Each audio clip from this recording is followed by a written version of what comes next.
তারপর আমার নাম্বার আসে ৭১.৭৫ এবং আমি ওয়েটিং লিস্টেও ছিলাম কিনা জানি না, আমি চান্স পাইনি। তো যখন রেজাল্ট আসলে দেখি কষ্ট পাবো কিনা জানি না, কিন্তু কেন যেন আমার মনের ভিতর খুব এই জিনিসটা কাজ করতেছিল, আল্লাহ হয়তো এটা আমার জন্য অনেক বেশি মঙ্গলজনক করছেন, যেই কারণে তিনি হয়তো আমাকে চান্স পাওয়ার নাই। আমি সাথে সাথে আমার ব্যাংকে ২০ টাকা দান করি এবং ২ রাকাত নফল নামাজ পড়ি, যে আল্লাহর কাছে এত চাইছি, এত কষ্ট করছি, আল্লাহ তো আমার পুরো লাইফটাই দেখতেছেন, তিনি নিজে আমার লাইফটা কিরকম করে সাজাইছেন। তাহলে তিনি কি জানেন না যে আমার জন্য কোনটা আসলে দরকার, এই মুহূর্তে কি করা উচিত আমার? তাহলে আল্লাহ যখন আমাকে এটা দেন নাই, তাহলে নিশ্চয়ই এখানে আমার কোন একটা অমঙ্গলজনক কিছু আছে, যার কারণে আমি এই জিনিসটা পাই নাই। আমি মোটেও হতাশ হয়ে যাইনি। ১-১.৫ মাস একটু নিজেকে গুছাই নিতে সময় লাগছে, কারণ আম্মু তখন একটু একটু সুস্থ হয়ে উঠতেছে। বাসায় আব্বু যে কোনো কথা শুনে নেই সেটা বলবো না, অনেক রকম আত্মীয় স্বজনের প্রচুর কথাবার্তা শুনছি, যে সারা বছর ভিকারুননিসা কলেজে পড়ছে, আইডিয়াল স্কুল এন্ড কলেজে পড়ছে, সে হচ্ছে এরকম বৃত্তি পাওয়া স্টুডেন্ট, ট্যালেন্ট পুলে বৃত্তি পাইছে, গোল্ডেন এ প্লাস পাইছে। কোথায় তার গোল্ডেন এ প্লাস? সে তো সামান্য মেডিকেলই চান্স পাইলো না। মেডিকেল নাকি সহজ জিনিস, তাহলে চান্স পাইলো না কেন? এত ব্রিলিয়ান্ট মেয়ে কেন সে চান্স পাইলো না?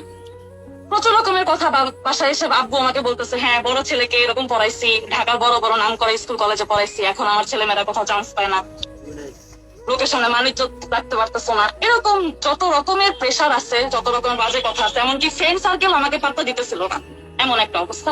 কারোর সাথে কথা, কেউ আমাকে একটু সাপোর্ট দিচ্ছে না, কেউ একটু কথা বলতেছে না। তখন আমি বুঝলাম যে আসলে মানুষ বা বাংলাদেশের মানুষের কথা যদি বেশি বলতে চাই, তারা তোমার বংশমর্যাদার চেয়ে তুমি আসলে কতটুকু কাজ করতে পারছো, তুমি আসলে কোন জায়গায় আছো, এই জিনিসটাকে বেশি দেখে। তো আমাকে যদি কিছু করতে হয়, আমার আগে স্বপ্ন সেট করতে হবে যে আমি এই জিনিসটাই করব, এবং ডেডিকেশনকে ওই জায়গায় নিয়ে যেতে হবে। জীবন দিয়ে হইলাম ওইটাই পাবো। তারপর থেকে আমি ঠিক করি যে আমার যদি স্বপ্ন মেডিকেলে পড়া হয়, আমি মেডিকেলেই পড়বো। এসএসসি এইচএসসি দরকার হলে আবার দিব, আবার দিয়ে আমি আবার মেডিকেলে পরীক্ষা দিব। আমি চান্স পেয়েই ছাড়বো, যেভাবেই হোক। সেকেন্ড টাইম যদি আমার এবারও না হয়, আমি এই কাজগুলো করে আবার আমি মেডিকেলে পড়বো। আফটার দ্যাট আমি সিদ্ধান্ত নিলাম যে আমি সবকিছু থেকে নিজেকে দূরে সরাই ফেলবো, এবং আমি আমার পজিশনটা মানুষের কাছে তুলে ধরবো ইনশাল্লাহ। এরপর থেকে আমি সবকিছু থেকে নিজেকে সরাই ফেলাই, ফেসবুক, ইনস্টাগ্রাম, মেসেঞ্জার যা যা আছে আমার জীবন থেকে সবকিছু বাদ দিই, এবং বাদ দিয়ে আমি 5টা টিউশন করাইতাম। 5টা টিউশন করতে আমার যতটুকু সময় যাইতো, অতটুকু সময় বাদে আর ঘুমের সময়টুকু বাদে সারাদিনই বলতে গেলে আমি পড়ছি। তোমার অনেকে বলবে যে এতক্ষণ আসলে না পড়লেও হয়, বা মেডিকেল এত কঠিন না, বা মেডিকেলের জার্নিটা তো স্মুথ না। খুব কঠিনও না, খুব সহজও না। তুমি যদি তোমার রেগুলারিটি মেনটেন করতে পারো, আল্লাহর উপর যদি তোমার ভরসা থাকে, তোমার নিজের উপর যদি তোমার বিশ্বাস থাকে, তাহলে তুমি অবশ্যই সেটা অর্জন করতে পারবা। কিন্তু তোমাকে তোমার চিন্তাধারা একদম স্ট্রং রাখতে হবে যে না, আমি যেটা করবই সেটা করবই, এটার পরে আদার্স কোনো দিকে তাকানো যাবে না। আমি যদি এখন বলি যে না, আমি এখন তো ভাবতেছি মেডিকেলে পড়বো ইনশাল্লাহ, আমার দ্বারা তো মনে হয় হবে না, আমি হয়তো পারবো না, এত কঠিন লাগে কেন, সবাই তো অনেক ভালো মার্কস পাইতেছে, আমার তো মার্কস উঠতেছে না, আমার তো এটা হচ্ছে না সেটা হচ্ছে না, বাবা মা সাপোর্ট দিতেছে না, সবকিছু সব দিক থেকে তুমি পাবা না। খুব গুটি কয়েক ফ্যামিলি আছে যারা সেকেন্ড টাইম ফ্যামিলিকে সাপোর্ট দেয়। আমি আমার মায়ের কথা যদি বলতে চাই, আমার আম্মু আমাকে অসম্ভব লেভেলে সাপোর্ট দিচ্ছে। আমি রাত 2টা-3টা পর্যন্ত পড়ছি, আমি পাশে তাকায় দেখতাম আমার মা তাহাজ্জুদের বিছনায় বসে আছে, সে বসে বসে অঝরে কান্না করতেছে যে আল্লাহ, আমার মেয়েটা এত কষ্ট করতেছে, আমার মেয়েটাকে তুমি দিও। বাবার সাপোর্ট খুব কম পাইছি, কারণ বাবা আমার সাথে 6 মাস কথা বলে নাই একেবারে, যে আমি চান্স পাচ্ছি না কেন, এটা নিয়ে এসে অনেক মুড অফ করা ছিল। সুইসাইডের প্ল্যান যে আমি করি নাই সেটাও না, এত কষ্ট হয়েছে যে 5টা টিউশন করতাম, বাসায় এসে মনে হইতো যে আমার আর চলতেছে না, শরীরটা একেবারে ভেঙে পড়তেছে, কিন্তু তাও আমাকে রান্না করতে হয়েছে। কারণ বাবা মা খাবে কি, ভাই খাবে কি, সবার খাবার চিন্তা ভাবনা করে আমি সেই 8টা পর্যন্ত রান্না করতাম। 8টার পরে আমি পড়তে বসতাম, সারাদিন কিন্তু আমি বাইরে। 8টার পরে পড়তে বসে যতক্ষণ সম্ভব ছিল আমি একটা সেকেন্ডও নষ্ট করিনি। পড়তে ইচ্ছা করতো না, পড়তে কারোর ইচ্ছা করে না, আর আমার তারও ইচ্ছা করতো না, কারণ এতক্ষণ সারাদিন চিল্লাচিল্লি করে এসে, বকবক করে এসে, মানুষকে পড়ায় এসে, নিজের পড়াশোনা আমি আবার করব, এখানেও একটা প্রেশার আছে, আবার ক্লাস করতে হইতো, এক্সাম দিতে হইতো, এত প্রেশার আসলে নেওয়া যেত না। কিন্তু আমার তখন মনে হতো যে যদি মরে যাই, বা যদি এবছর আমি চান্স না পাই, তাহলে তো আমার মরে যাওয়া ছাড়া আসলে কোনো উপায় থাকবে না। তখন আব্বুর সামনে, আম্মুর সামনে মুখ দেখাবো কি করে? তাহলে আমি মরে যাই, আমার আসলে বাঁচা থাকা দরকার নাই। কিন্তু যতবার আমি, আমার মাথায় এই চিন্তাটা আসছে, ততবার আমার মনে হয়েছে যে চেষ্টা করে দেখতে আমার দোষ কোথায়, আমি আগে চেষ্টা করে দেখি, যে আমি পারি কিনা। যদি পেরে যাই তাহলে তো আমি অনেক কিছু পাবো, সেই জিনিস থেকে আমি কেন নিজেকে মিস করবো, কেন আমি সেই জিনিসটা হারাই ফেলবো। আমি ট্রাই করি, আগে দেখি যে কি হয়, আল্লাহ আমার জন্য কি রেখে রেখে দিচ্ছে, আমি একবার চেষ্টা করে দেখি।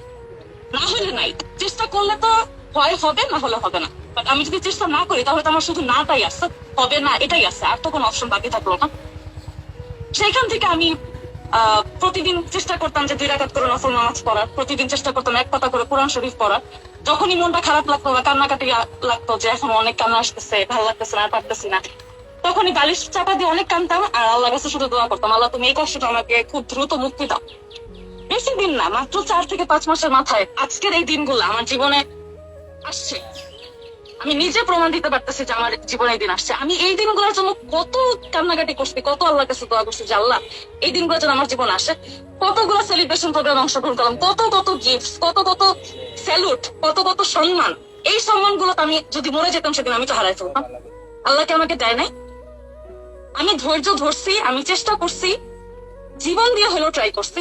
আল্লাহ দিচ্ছে, আল্লাহ দেয়, আল্লাহ অবশ্যই দেয়, কিন্তু সেই বিশ্বাসটা রাখতে হবে, সেই বিশ্বাস অনুযায়ী নিজের উপর আস্থা রেখে চলতে হবে, ট্রাই করতে হবে। ট্রাই করার আগে আমি কেন হেরে যাবো, আমি কেন জীবন যুদ্ধে আগে হারবো। যাই হোক, আলহামদুলিল্লাহ, আল্লাহ আমাকে আজকের দিনে অনেক অনেক বেশি সফল করছেন। সামনে আরো অনেক দূর যাওয়ার বাকি আছে, পরে একজন ডাক্তার হইতে বাকি আছে, নিজের মাকে সেবা দেওয়ার বাকি আছে। আমি তোমাদের সবার কাছে দোয়া চাই, আল্লাহ যেন আমাকে সেই পর্যায়ে সফল করেন। এবং তোমাদের কাছে এটা রিকোয়েস্ট থাকবে, কখনো কোনো ভুল সিদ্ধান্ত নিও না, আগে দেখো সামনে কি আছে, দেখার আগে কেন তুমি দুনিয়া থেকে চলে যাও সিদ্ধান্ত নিতেছো। আজকের দিনটা খারাপ, আল্লাহ বলে দিচ্ছেন যে কষ্টের সাথেই আমার স্বস্তি আছে। একটা কথার উপর তুমি যদি বিশ্বাস করে ভরসা রাখতে পারো, আল্লাহ তোমার জীবনটাকে চেঞ্জ করে দিবে। জাস্ট বিশ্বাস রাখতে হবে। যে তোমাকে দুনিয়াতে পাঠাইছে সে জানে না তোমার জন্য কোনটা দরকার, কোনটা তোমার জন্য পারফেক্ট, কোনটা করলে তোমার জন্য ভালো হবে, অবশ্যই তিনি জানেন। তো তোমাকে তার উপর বিশ্বাস রাখতে হবে। সবসময় মনে রাখবা, এটা আমি যাদেরকে মোটিভেশন দেই জীবনে সবাইকে এটাই আমি বলছি, যদি তুমি পৃথিবীতে কোনো একটা জায়গায় দেখো যে আগুন লাগছে এবং সেখানে মানুষজন আগুনে পুড়ে মারা যেতেছে, চলতেছে রীতিমতো, ওই সময় তুমি মনের ভিতর এইটা ভাববা যে নিশ্চয়ই ওইখানে আগুন ধরাটাই মঙ্গলজনক ছিল, এই জন্য আল্লাহ এখানে আগুন ধরাইছে। এর চেয়ে মঙ্গলজনক যদি কিছু হইতো তাহলে আগুন লাগতো না, আগুন লাগাটা মঙ্গলজনক ছিল দেখে আগুন লাগছে। এরকম একই যখন তুমি আল্লাহর উপর রাখতে পারবা, আল্লাহ নিজ দায়িত্বে তোমার জীবনকে পরিবর্তন করে দিবে। এটা আমি সাক্ষী, আমি রিমা সাক্ষী, আমি কসম দিয়ে বলতেছি আল্লাহ তোমার জীবনকে অবশ্যই পরিবর্তন করবে। তো এই বিশ্বাসটুকু রাখতে হবে, বিশ্বাস রেখে নিজের সাথে নিজে লড়াই করে যেতে হবে। শেষটা দেখেই ছাড়বো, কেন আমি শেষ দেখবো না, আমার সাথে কি হবে এটা আমি দেখে তারপর আমি মরবো, এর আগে আমি মরবো না। এতটুকুই ছিল আমার কথা আপু।